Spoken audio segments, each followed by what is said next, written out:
Hello and welcome to my YouTube channel. And yeah, results recently have been very, very woeful, like the whole of the season, really. I can't wait till summer. I can't wait till it's over, to be honest. But yeah, two pretty bad back-to-back performances. I thought the 0-0 draw against Liverpool was slightly better than the 2-0 defeat against Aston Villa in the sense that we moved the ball quicker, we created a lot more, and we just looked a bit more energised, whereas Villa was just totally flat and awful. And ultimately, it was the game that cost Graham Potter his job.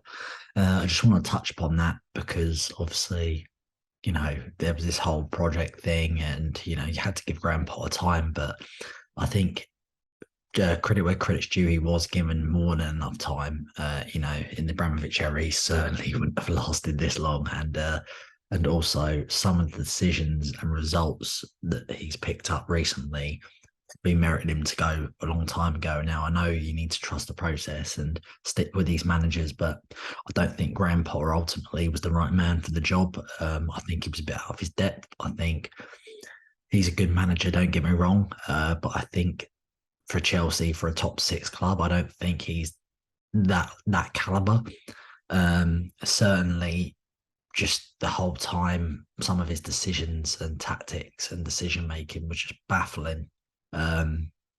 Like the rotation, I know the bloated squad probably hasn't helped him, and there's a lot of talk about it in the media that ultimately, was one of the reasons that cost him his job because he couldn't handle it. But like there was no sort of, I think when you're trusting the process, you have to see some sort of sign of either improvement or, okay, I see his ideas, I see how he's trying to play, but there was nothing. It was different every game. There was never a settled starting 11. It was always rotated. Some of his decision making, bearing in mind, I think Reece James and Chilwell are two of our best players. And against Villa, they ended up playing centre back by the end of the game. Reece James started centre back. Badia Shield, who's been outstanding, has been on the bench, and he was on the bench again against Liverpool. And yeah, just some of the things that he did were really questionable, and I just didn't understand it.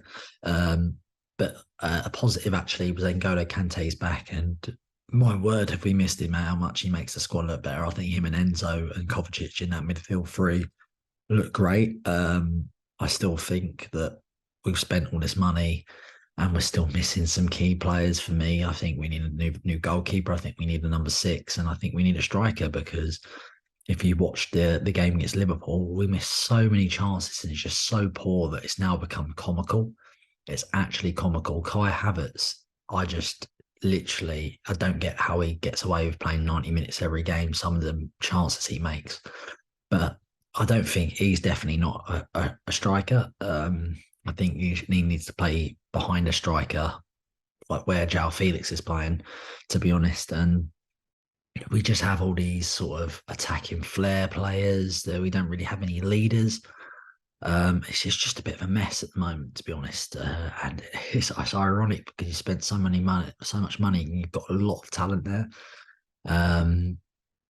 And yeah, it's just not great. I think as far as managerial hires are concerned, I think my dream manager to come back would be Ancelotti, but you never know. Madrid, if they don't win the Champions League, might sack him. I'm not, I'm not hopeful that that's going to happen because he's world class and Madrid are unbelievable at the moment. Probably going to slap us in a few weeks in the Champions League.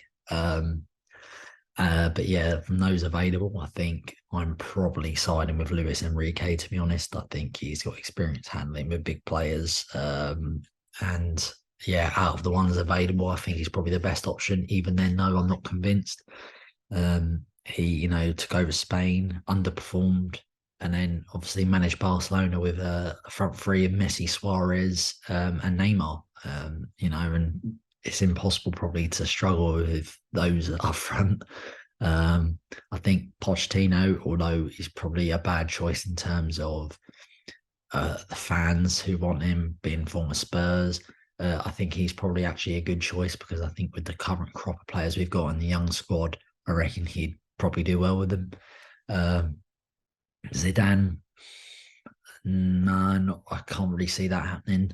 And Nagelsmann potentially, but I feel like although he's done well with Bayern, I don't feel like he can command the respect of the dressing room.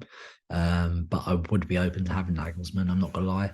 But yeah, let's hope things improve, because at the moment it's pretty drab, and you're going to watch a comedy show every weekend at the moment.